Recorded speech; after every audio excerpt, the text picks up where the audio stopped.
जय श्री महाकाल। बात करते हैं नवरात्रि साधना की जो बीत चुकी है, और बहुत लोग बोल रहे हैं कि आने के लिए तो आप लोगों को बता दूं कि क्यों नहीं बुला रहे हैं और उसकी बहुत बड़ी वजह क्या है। आप जान लो और उन शिष्यों का अनुभव भी जान लो कि क्या बात हुई थी क्या नहीं हुई थी। आप लोग जान लोगे तो समझ जाओगे। तब बात करते हैं जब उनके पंजाब की जब वो शिष्या थी, उनके हस्बैंड भी उनके साथ ही थे। अब बात तो दूसरे नवरात्र की। वो सब आ गए और पहले भी आए थे तो सब लोग सब जानते थे कि कहाँ क्या कैसे बैठना है।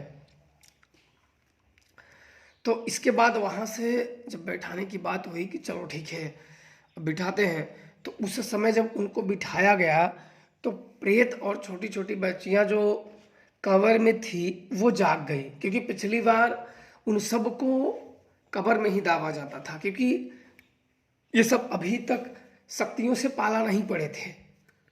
ये सब अभी तक गुरुओं के या सुनी सुनी बातों के ही पीछे पड़े हुए थे, अभी गुरुओं के खोज में थे। पर ऐसे अनुभव और ऐसी शक्तियां इन्होंने कभी कल्पना में भी नहीं सोचा था।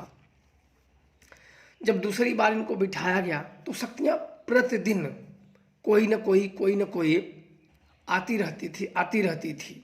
आने की वजह से और दो शिष्य और मेरे बैठे थे, एक और बगल में थे प्रमोद और एक मेरे रिश्तेदार ही थे।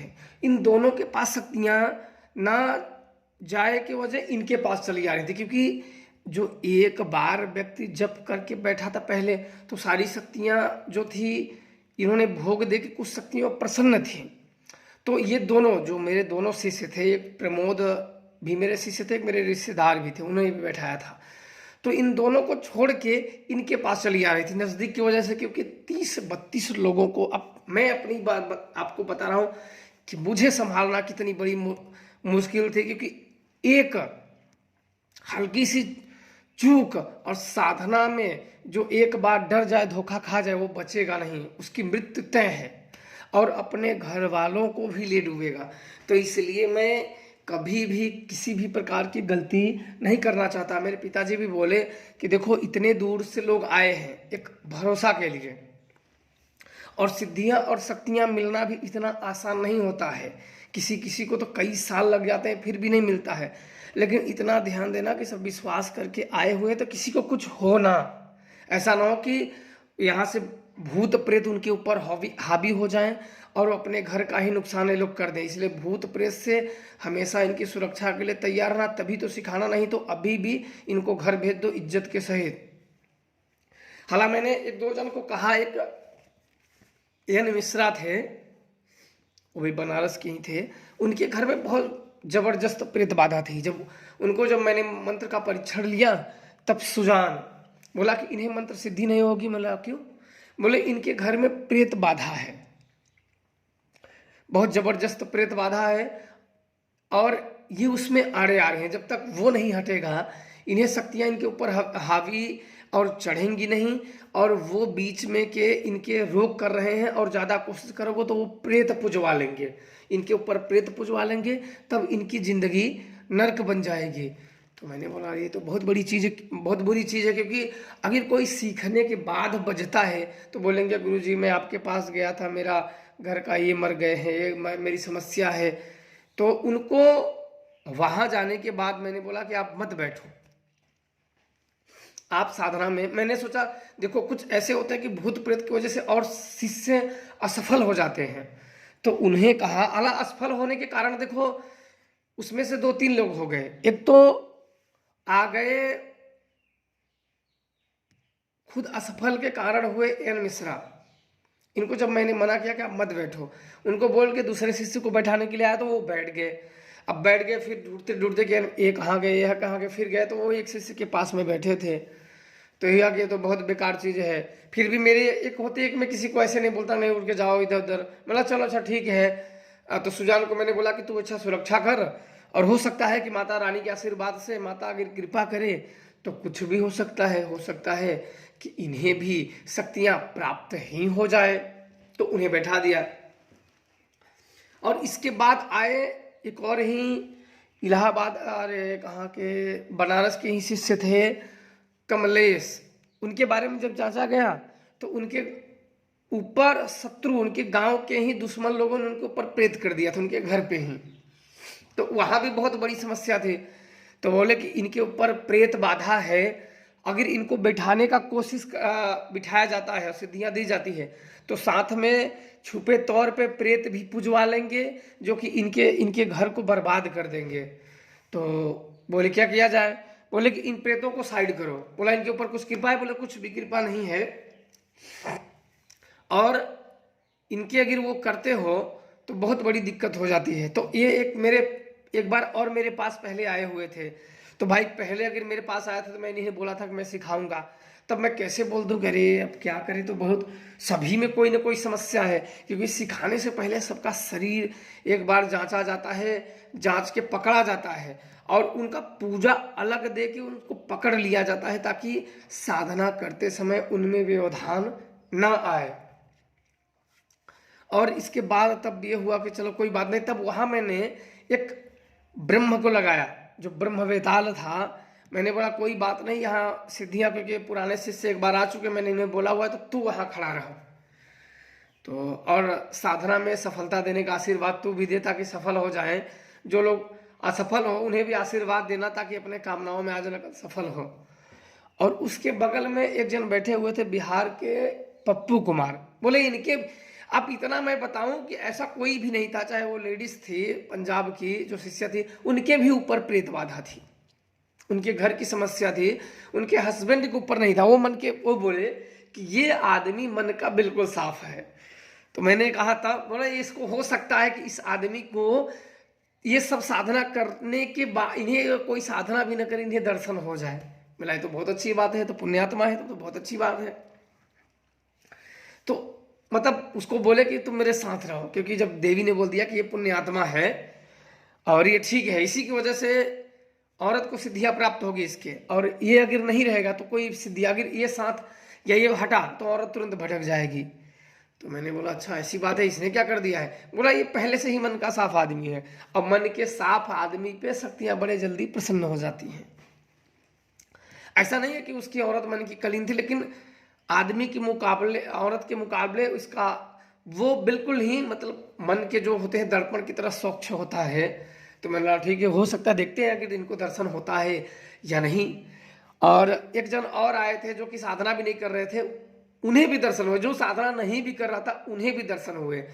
तो काफ़ी चीज़ों में इसके बाद अब आते हैं कि एक इलाहाबाद के जो क्या नाम था, बिमलेश वर्मा करके, अब उन्हें उनमें क्या बहुत बड़ी प्रॉब्लम आई। वहां उनको नदी के पास एक और पंजाब के थे, उन्हें बैठा दिया, और विमलेश को बैठा दिया पानियों के पास। बोले कि पानियों के पास इन्हें बिठाओ, तब जाके थे। अब नजदीक नजदीक, क्योंकि दूर दूर बिठाने का मतलब कि ये उतने 30 मार खान नहीं है घोरी, ये अभी सीखने आए हैं, और ये डर के मर जाएंगे। और मरने का अर्थ है कि सिखाने वाले पे क्या बीतेगी, आप लोग जान सकते हो। आप लोग अब समझ जाओ कि मैं क्यों नहीं बुला के सिखा रहा हूं और परीक्षण क्यों ले रहा हूं। अब आप समझ जाओ वीडियो में, ताकि आप लोगों को याद रहे कि मैंने कितनी बड़ी युद्ध और जंग लड़के इन सब के जीवन, ये माने ना माने इन लोगों की बात है, लेकिन इन सब के जीवन कैसे बचे, जो घर परिवार में भी सुख शांति से हैं। तो इसके बाद वहां इनको बिठाए, बोले यहाँ हो जाए नदी के पास। अब ये रोज, अब वहां बोले कि मैंने शक्तियों को लगाया सुरक्षा के लिए, और हिराग छका और देवी शमशान काली के मंत्रोच्चारण का तिलक, कि इनके शरीर के ऊपर कोई हावी ना हो। 2-3 दिन तक अगर तिलक लग गया तो ये ऑटोमेटिक शरीर को अपने ग्राउंड में ले लेगा, तो सुरक्षा करेंगे। तो इसके बाद इनको जब बिठाए गए तो 1 दिन 2 दिन ऐसे बैठे, तीसरे दिन ये ज्यादा वहां जब शक्तियां अनुभव देने लगे, मैंने सोचा कि इन्होंने मेरे को फोन किया, इनकी माता जी के साथ थोड़ा सा स्वर्गवास हो गया, तो मुझे भी बहुत दया आई। मैं कोई किसी की भी माता हो, मैं सोचता हूँ कि ऐसा उसे सिखा दो, ताकि भविष्य में वो कम से कम ना किसी की तो अपनी सुरक्षा कर सके। तो उन्होंने जगह चेंज कर दिया। अब जगह चेंज करते ही वो शक्तियों का जो सेटिंग था वो बिगड़ गया। उन्होंने पहली गलती वहां कर दी, जो कि काफी मेरे शिष्यों के ऊपर हावी होने का, और वो भी मेरे से उनके भी ऊपर हावी होने का। उनके ऊपर हावी होने का। अब इसके बाद उन्होंने क्या किया कि एक और थे जो पंजाब के थे, वो थोड़ा शरीर में भारी भरकम थे, और ये अब क्या कहे कि अब चाहे डरवश चाहे जैसे वश इन्होंने जगह चेंज करके उनके नज़दीक आ गए। और जगह चेंज करते ही शक्तियों का सुरक्षा बेल्ट जो था वो टूट गया, क्योंकि जहां जहां मैं बैठाता हूं तो सारे शिष्यों का एक सुरक्षा बेल्ट होता है कि यहाँ के पास यहाँ शक्तियां जाए, यहाँ के पास यहाँ। और उन्होंने जब उन्हें भेज दिया जब कि अपने अपने स्थान पे जाके बैठो, और जब उन्होंने बिना कहे ही वो जहां उन्हें बैठाने का स्थान था उन्होंने वो बैठने का स्थान हटा दिए, हट के खुद ही चेंज कर दिए। वो सुरक्षा शक्तियों का बेल्ट गया टूट। और इसके बाद तब वहीं के एक प्रेत, जो मैंने पहले बता चुका हूं कि वो लड़ गया था, मारा था, तो वो प्रेत आया इनके पास। इनके पास आया तब तक एक अपनी जो शक्ति थी ये इनके ऊपर पीछे चढ़ गई। वो प्रेत पीछे से आया था इन्हें छलने के लिए। छलने का मतलब कि इन्हें छल देता तो सका जाता, और सकाया हुआ प्रेत मार ही देता है। इतना ध्यान देना, अगर किसी को सका गया प्रेत तो समझो उसका कोई भी इलाज नहीं, उसे मरना तय है। तो इसके बाद वो तुरंत प्रेत रोका और इनके शरीर में पीछे साइड में वो तुरंत खड़ा हो गया, वो चढ़ने नहीं दिया। बाद में काफी मशक्कत करने के बाद इनके शरीर पे ऐसा लगा कोई हाथ रखा, लेकिन वो शरीर चढ़ा उनकी सुरक्षा के लिए।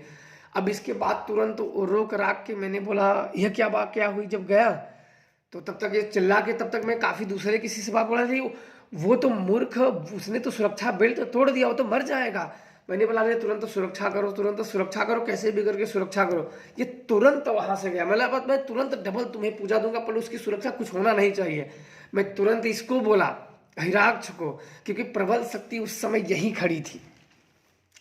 मैंने बोला कुछ भी हो जाना चाहिए, एक बाल भी बाका ना हो, तू जाने तेरा काम जाने, तुरंत सुरक्षा कर। वो गया, एक साथ प्रेत भी लेके गया। तो अपना तो नहीं चढ़ा, लेकिन प्रेत को पीछे की साइड से चढ़ा दिया। वो प्रेत उसको रोक लिया। अब बाद में मैं गया तो बोला जगह क्यों चेंज कर दिए, तो बोले कि मैं जगह भूल गया। तब तक वो प्रेत बोला नहीं नहीं जगह नहीं भूले, जान डर की वजह से। अब मैं क्या बोलूँ, मैंने बोला ये तो अपने सारी शिष्यों के ऊपर मुसीबत आ जाएगी, और इनके भी ये तो अपना भी विनाश कर देंगे और लोगों के। अब वो प्रेत चला, वो वहां से रुके तो वो प्रेत चला देव पंचाल के ऊपर। देव पंचाल एक और थे कर्नाटक के जैसे, वो प्रेत उनके ऊपर चला, और उनके जब कैमरे उमरे खींचे उनका शकल ही गायब कर दिया। तब यहां से अहिराक्ष घूमा देव पंचाल की तरफ सुरक्षा करने के लिए। अब देव पंचाल की तरफ से जब अहिराक्ष घूमा तब चले बाला साहेब पुणे से थे, उनके ऊपर चला। अब वो तुरंत अहिराक्ष इनके ऊपर आया, उनके ऊपर से, और तब तक ये प्रेत आ गया। एक मेरा शिष्य था प्रमोद करके, ये प्रेत, क्योंकि इसकी शरीर प्रेतों के कब्जे में ज्यादा थी, क्योंकि इसके घर में प्रेत बाधा बहुत भयंकर थे, और इसके ऊपर एक सुरक्षा मंत्र लगाए गए थे ताकि प्रेत हावी ना हो। तो वो प्रेत चला कबर वाले को जगाने के लिए। कबर वाला पलटा, तो ये हुआ कि कबर वाला जब एक कबर पे ही बैठा था, क्योंकि मैंने सोचा इस शक्तियों से मैंने पूछा कि भाई ये इधर का आदमी है, तो मैंने बोला कि चलो ये काफ़ी चीज़ उन्होंने दिखाए कि मैं जानता हूँ जानता हूँ। तो सुजान ने बोला कि ये किसी के भी काम का ज्ञान नहीं है। तो मैंने बोला इसे कहाँ बिठाया जाए, तो बोला कि इसे कबर पे अगर बिठा दिया जाए तो सिद्धियां तो मिलेगी, आज नहीं तो कल मिलेंगी, लेकिन इसके घर की जो शक्तियां हैं, जो इसके घर में भूत प्रेत किए गए हैं इसके घर में है, वो इसके ऊपर हावी नहीं होंगी, इसके ऊपर हावी नहीं होंगी। नहीं तो ये क्या होगा कि गलती से ये चुपके से वो शक्तियां इन्वॉल्व हो जाएंगी, और इसे लगेगा कि मैंने शक्तियां सिद्ध कर ली। बाद में बेचारा बच जाएगा, बेचारा बच जाएगा तो इसके छोटी छोटी बच्चियां हैं, लड़की हैं, और ये फंस जाएगा तो निकल नहीं पाएगा। और मैं अपने किसी भी शिष्य को फंसाना नहीं चाहता था। सिद्धियां एक बार में मिले, 4 बार मिले, 5 साल मिले, या छोड़ के चले जाएं, वो अपनी बात की बात है। लेकिन मैं मेरे यहाँ आए हैं, मेरे शरण में आए हैं, तो मैं किसी भी अपने शिष्य को बझाना नहीं चाहता था। मेरी ये हुआ कि मेरे शिष्य कोई भी बझे ना। यहाँ आने के बाद ऐसा ना बोले कि मैं उन गुरु के पास गया और मैं बझ गया। बहुत बोले कि मुझे सिद्धियां नहीं मिली, पर मेरा अहित कुछ नहीं हुआ। तो यहाँ भी उनको बिठा दिए। अब इसके बाद एक और मेरा शिष्य था, नीचे बैठा था, उन्हीं के नीचे था नरेश करके। इसको ऊपर शक्तियों की छाया तो थी, इसके ऊपर साया उतना नहीं थी, एक प्रेत साथ में था जो कि हमेशा इनके घर पे चलाए थे, वो परेशान करने के लगा था। लेकिन ये व्यक्ति थोड़ा सा हिम्मती था, इसके अंदर डर नहीं था। तो मैंने सोचा कि जब शक्तियों को बुलाया सुजान को कि ये मेरा शिष्य है, कहाँ बैठा है, बोले कि इसके अंदर डर नहीं है और आपके ऊपर बहुत भरोसा है और इसको नीचे बैठा दो, इसको नीचे बैठा दो और इसे सिद्धियां मिल जाएगी। तो मैंने बोला अच्छा इसे नीचे बैठा देते हैं, क्योंकि सब लोगों को सुरक्षा, मैंने और लोगों को नज़दीक नज़दीक बैठाया कि किसी का अहित ना हो जाए। तो इसके बाद उसे नीचे बैठा दिया। नीचे बिठाने के बाद अब मैं नहीं गया, मेरा शिष्य और निर्मल थे, तो उन्हें बोला जाके बैठा दो। अब 30-35 लोगों को बिठाते बिठाते सब लोगों की साधना, इतने बात उसमें, इतने उसमें कांड हुए ना कि आप लोगों को मैं बता नहीं सकता, फिर भी मैं बताने की कोशिश कर रहा हूँ आप लोगों को। अब मैं इतना बहुत बड़ा हो जाएगा, अब मैं अगले वीडियो में आप लोगों को ये चीज़ बताऊंगा। तब तक आप लोग खुश रहिए, माता रानी की कृपा आप सब पे बनी रहे। जय श्री महाकाल।